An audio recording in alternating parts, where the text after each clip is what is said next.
Hey, welcome back to Cards and Comics, and today I'm going to do a reaction video to the sports card nonsense guys doing a Fanatics update. And I do watch their podcast, and they do have a lot of industry contacts. And obviously, I've been a little critical in a previous video about they they don't want to really ask a lot of the hard questions in interviews like this.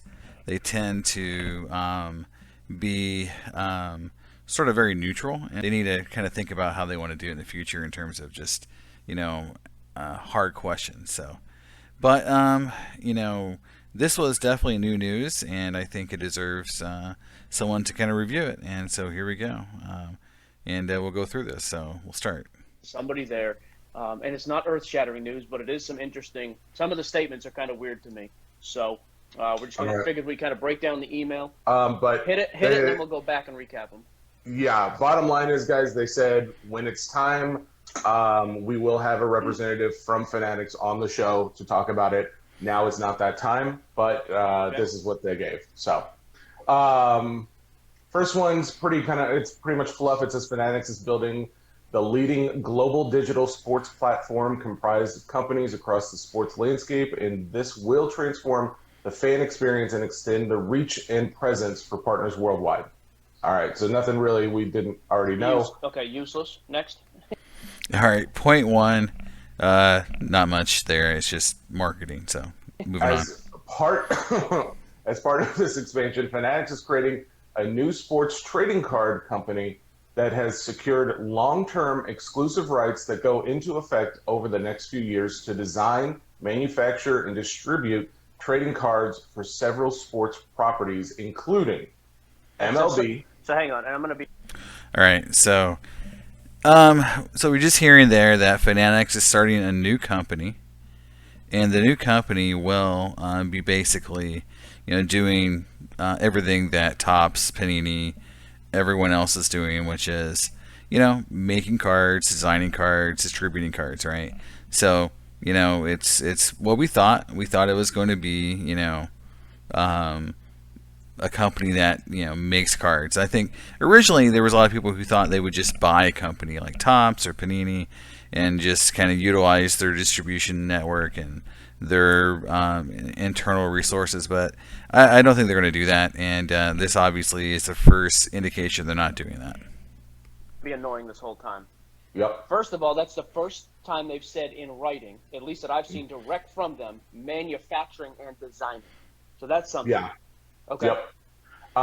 So here's the properties. It says MLB, MLBPA, Players Association, NBA, MBPA, yep, and NFLPA. But not NFL. Yeah, so I think later on we find out that it's just a formality that NFL is part of this. But in the end, they obviously have, all the major sports properties except for soccer and MMA. So, this is another reason why, Topps and Panini won't sell out because they still own some properties worth value.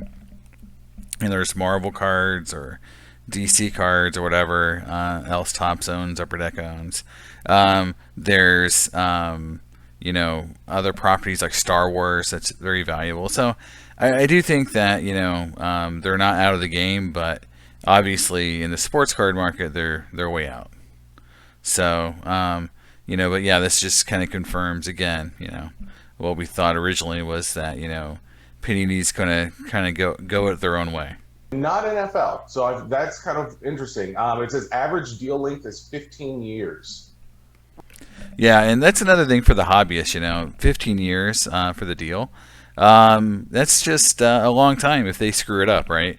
A long time for us to suffer if it's going to suck. So, that's something that just kind of, concerns me. But obviously for them to give up that much money, they needed a long-term deal to make it valuable, because these kind of deals in the business world, that I'm used to, working with companies, is that the ROI on most capital adventures, that you get into. Nowadays it's around 2 years. When I first started, it was like 5 years, right? Then it was like 4. Then it was 3. Now it's 2. And so it's just kind of crazy that I think for these guys, obviously 15 years is important to get their money back, but getting their money back in a certain amount of time is part of the plan. So they felt like they needed the 15 years to obviously guarantee profits, but because they invested a ton of money in this. Which is also interesting. Yeah. Okay. The real interesting stuff comes here in a couple bullet points, guys, so bear with us. So the next one, with long-term trading card rights in connection to Fanatics DTC expertise and industry-leading database. DTC? DTC is what they're doing with their, with their actual,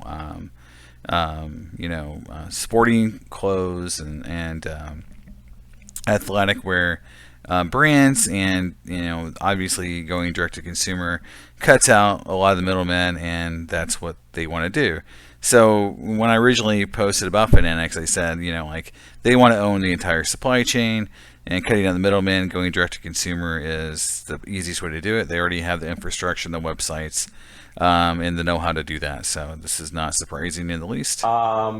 And this was done by partners like Silver Lake, Insight Partners, and Endeavor. So this is not ask us for money. Okay, go ahead. Surprisingly. So this is kind of like the company ownership breakdown. It says the company's majority owned by Fanatics, over 80%. The leagues, players associations, and investors own the rest. And then not new. We got it. That's good. Yep. And then Silver Lake and Insight Partners were already existing partners of the larger Fanatics company. Okay. All right. So here's the bullet point I think is most interesting. Okay. The Players Association and leagues chose to partner with Fanatics for the new model and vision, were an unveiling for the hobby to grow the overall category by having one complete experience for collectors. And they highlight buying, selling, grading, financing, breaking, storing, and they say etc. So whatever else that means. And then B, the leagues and players associations being equity holders in the business for the first time. Breaking, grading, I mean, the entire supply chain, right? We talked about this, or I talked about this in my first video. So this is, them just saying it. They're owning the supply chain. So, obviously buying, selling, that's obvious. Financing is the weird one. Breaking, obviously, again, middlemen. Breakers are middle guys. So is distributors. They're middle guys. So, they're going to have platforms for breaking. They're going to have platforms for buying. They're going to have, financing, and nobody knows what this really means. Does it mean, they're going to finance breakers? They're going to finance you? Or are you going to be able to get a loan to buy a box of cards? It's not turning into a hobby anymore. Definitely, this seems like, if you have to have a major financial transaction just to buy a box of cards, that's going to be a different hobby for sure. Buying and selling, we talked. What's the second thing? What was the next thing? Grading. Okay, grading. I mean, that's honestly not the biggest shock in the world. The parent. Yeah, and so this is where we get into, I think the issues. So this vertically integration of this company that they're forming, where they will buy, sell, break. As if you think about it, there is total ability to create, artificial wealth for a company like this by, grading their own cards, selling their own cards. I just think it's one step from saying you're just going to print your own money. And this is really what they're almost getting into is, grading cards is like printing money, right? So we know there's pop control happening on PSA for certain cards.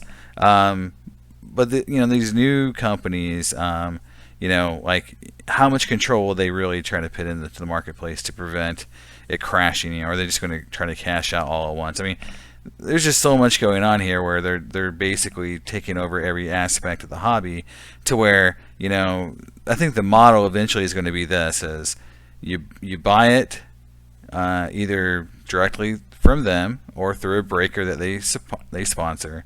You grade it through them, you store it through them, you sell it through them. You never touch the cards. I think that is what they're going for, is a whole experience to where you are basically just gambling.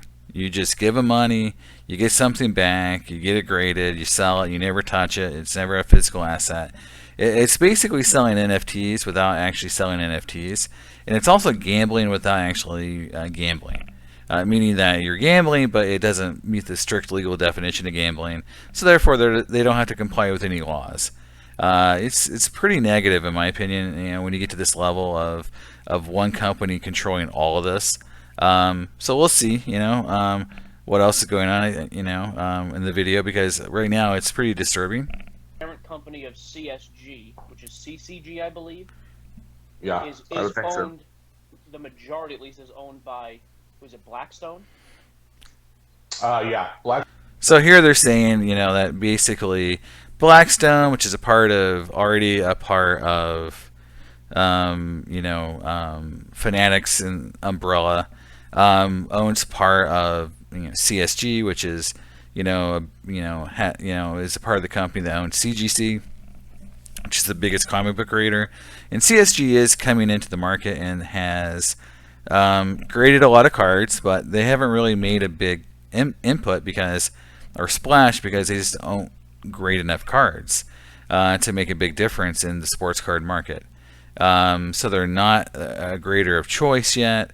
They're battling out for like number 4 or 5 in the marketplace, and so obviously for vertical integration, having them under the umbrella already makes them viable, but again, we don't know if they're planning on more acquisitions, because what's going to happen in this marketplace, for everyone just to understand, is there's got to be consolidation. There can't be 8 graders and 10 companies selling everything and all this stuff happening. There's going to be consolidation. There's going to be, obviously, Fanatics is already consolidating all the licenses down to one owner for sports cards, or the major sports cards in the U.S. There's going to be a consolidation of grading companies, right? So you're going to have CSG buying HGA, and then consolidating down into 1 or 2 companies, and they might buy CG or SGC. So you might have this consolidation of resources, and to try to create one ginormous grading company that takes on PSA. Who knows, right? But I think consolidation is going to happen, and you're going to see some things differently than you would normally expect if Fanatics wasn't in this space, right? So I really think that there is a lot more at work in the background, which is why they're being very coy about how they're releasing information, because this isn't the final plan. So, but we'll continue to listen. So, well, they're at least a big investor, yeah. And Ruben is tied into Blackstone. So there's, I'm not saying that's going to be the grading, but the fact that Fanatics is talking about doing grading, yeah, that's weird. I hope not, because I think that's a god-awful looking company, but that's fine. I think this next one's interesting because we don't hear as much about this, but financing. Yeah, what is the financing and storing? So storing seems easy enough. A vault system, and we've seen PwC. Yeah. Hang on, real quick. For the guys who just came in, we're not reading an article. This is a direct email Jesse got from somebody. We can't use his name, but somebody at Fanatics today. So this isn't the Wall Street Journal being regurgitated or the other crap from sources close. This is somebody at the company. Yeah, this is like another thing with these guys. They're so dismissive of anyone else in this hobby, in this space, that's reporting anything other than them. Which is another thing that I know I'm supposed to be commenting on the content, but they are so I guess, I don't know, like bipolar in how they're trying to present themselves as hobbyists, and obviously you got 2 people with different personalities, and I just feel like being so dismissive of everyone else in this space, and basically saying that no one can speculate, even though they do tons of speculation on their own videos. It's just, leaves a bad taste in my mouth with these guys sometimes. And I enjoy the comedic aspect of their podcast, but when they start doing this kind of stuff, it just doesn't sit well because it's so dismissive of any other creator. And I feel like that they could be a help for other creators, but they really want to just disparage everyone else. So it's kind of sad. Yeah, storage makes sense. I mean, Golden's opening up a vault now. PWCC's vault is a huge service. That makes sense to me. And quite frankly, I don't think that does anything for the landscape of the hobby. I think the financing is interesting because one, that means we already know Fanatics sells ultra high end stuff. I mean, I'm hoping that's not meaning like they're expecting the card market to continue where every box costs, every case costs thousands and thousands of dollars. Yeah, so this is the naivety of what's happening for anyone. So that's exactly what they think is going to happen. So let's not kid ourselves. They want the prices to keep going up. And, if I was going to do, a study on the price elasticity of sports cards right now, it's almost infinite. I don't know if there is a ceiling for some of this stuff. Especially like the stuff like treasures or flawless stuff that has mega opportunity for return on investment.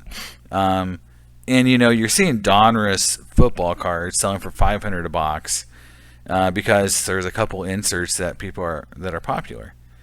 And if Donruss can go to $500 a box, flawless can go to $5,000 a box. Treasures could go to $10,000 a box. Like there is no limit right now to what people are willing to pay because, right now with breaking and ways to get cards, and if you add financing to it as well, because if you think about it, I mean, if they had a system where you're buying, you're breaking with them, buying in breaks, you're taking the cards, selling them on their website, you get credit. You can use that credit to pay off whatever you financed, and it's kind of like, where you're fueling your hobby directly by what you're selling on their website. But they 100% expect prices to go way up. No doubt in my mind that they see this pricing opportunity to keep going up and up because no one has got any self-control. Does this mean the death of retail as well? Because obviously, if they're going to be the place to sell, are they going to want to sell to Walmart? I don't know. But, the opportunities to buy sports cards is going to be very limited. It's going to be directly to them or through selected vendors who we don't know yet. But, yeah, it's becoming consolidated. And by consolidating everything down, they can control the market. And this is what you get with monopolies, guys. This is why when people say it's not a monopoly, they've done all this work, and they obviously wouldn't do this in monopoly, but they're acting like a monopoly. This is how monopolies operate, right? They're price controlled. They offer no opportunity for competition, and they don't allow choice by consumers. Okay, that seems cut and dried is what they're doing. So, okay, we'll keep going. But I mean, if they do cost that much, at least now it sounds like you don't have to go and get a loan out. You'll be able to go direct to them. If I had to guess, the fact that it's mentioned in line with storing, they would do something similar to what PWCC does. They would lend on margin. You have $100,000 worth of items in their vault. Hey, you can take X amount of dollars out on credit to do to fund your hobby. I think that's what financing means more than anything. And then it mentioned breaking, didn't it? Yeah, I mean, right before it said financing, breaking, storing. So, man, I hate that. I mean, I don't know what to feel about that, but I know that it's going to affect a lot of people. I'll tell you right now. So, and I don't want to do a ton of speculating here, but on this note, I will. So, if you're telling me you're going direct to consumer, again, this part, everything else that Jesse's read verbatim. This part I'm going to speculate on and just give you kind of a worst case scenario. Fanatics brings on their own breaking team. I mean, if you're going to go there to break, which you just said, they're going to have to bring on breakers. That scares me for a couple reasons. First, most breakers are terrible at what they do. Yeah, and again, here is where, we disparage anyone else who does anything in the hobby. Again, I don't know why they continue to do this. It's like, they can't not do this, and it's just like such an ego thing. I don't know. It's so weird. I mean, they could do without this and be perfectly fine. Yeah. That worries me though, because if you're going to do that, you're going to supply them directly. Well, how do LCSs get stuff direct? And we talked about this for a while, like years ago when you were starting into breaking. I was like, how is this even possible? Why aren't the companies that make the cards doing this themselves, because they're cutting themselves out of so much money? Yeah, and I think this is again, that's a really good point that they brought up, and I think this is why Fanatics really went in full bore with this whole thing. I think they saw this as like A, there's a huge pricing opportunity, B, a consolidation opportunity, and C, the companies weren't taking advantage of this opportunity. They were not, seeing the opportunity to control the distribution and the supply chain and the pricing. And so obviously by not taking advantage of all that, they they came in with a business plan and went into and said, look, we're not only going to do this, we're going to offer opportunities for the players and the leagues to be a part ownership, and that was very enticing. But they went into these conversations and was talking about, look at these stupid companies like Topps and Panini who put no effort into anything they're doing, don't want to actually set prices that people will pay, won't actually control the breaking and distribution of cards, and letting all this money go to waste. And we're going to also have a more of a marketplace, a better marketplace, take sales from eBay, and grade cards and add extra value. And so I think it's a very compelling business case. It just shows you how asleep at the wheel the hobby was. And it took someone with, I don't even say really smart business skills, because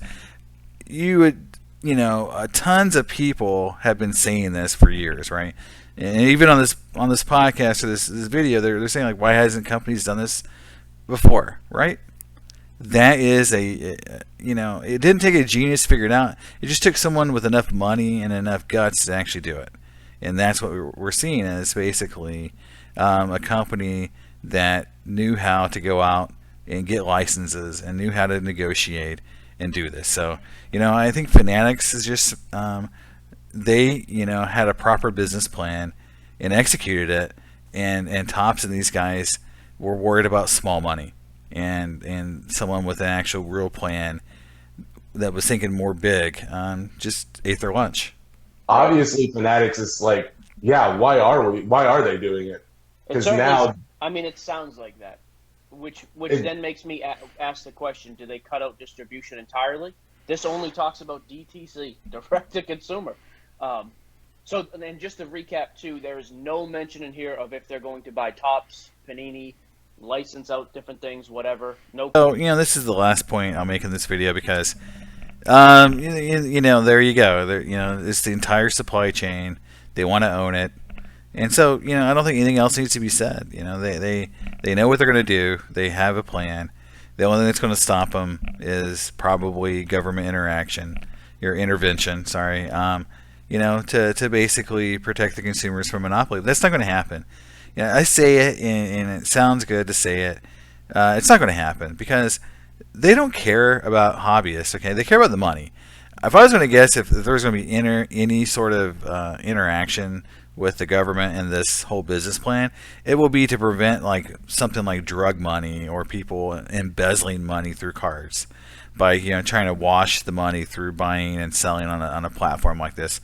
Other than that, they will not care one iota of us getting ripped off or losing all of our money, because if we're stupid enough to buy a $10,000 box of cards and get $300 of value out of it and lose 99% of our money, we're just dumb, right? They don't protect us from going to casinos. They don't protect us from going to the racetrack. They're sure as hell not going to protect us from buying a stupid box of cards for too much money and losing our asses. So don't expect the government to step in and save Topps Chrome, save Topps Heritage. It's going to suck when those brands go away. The government doesn't care. They're not going to be like, hey, consumers want, base Topps cards. No. If they don't buy Topps, or if they don't license the brand from Topps, it's going to go away. And that's just point blank. So, we're not going to have what we have now. So enjoy it now, but it's going to go away unless something else, happens. But, we'll see. Topps isn't going to go out of business. They're going to keep selling MMA cards or whatever, soccer cards, whatever they're going to do. And the board's going to move on. But yeah, don't look for anyone to save us. The hobby's going to move forward, and it's going to be whatever it is. The only thing we can do is vote with our wallet when things don't make sense, when we feel we're being ripped off, and not support companies who are unethical and don't treat us right. That's all we can do, guys. That's the only thing I want to say, and so that's the last I want to leave with you is we can control what we buy, what we support. You can do that through your dollar. So if you do that and you don't support things you don't believe in, or you think you're being taken advantage of, that might change how these companies operate. Otherwise, you're just going to tell them with your wallet that it's okay to do what they're doing. So that is it, and that's my reaction to this news, and hope you have a great day, and I'll see you next time. Bye.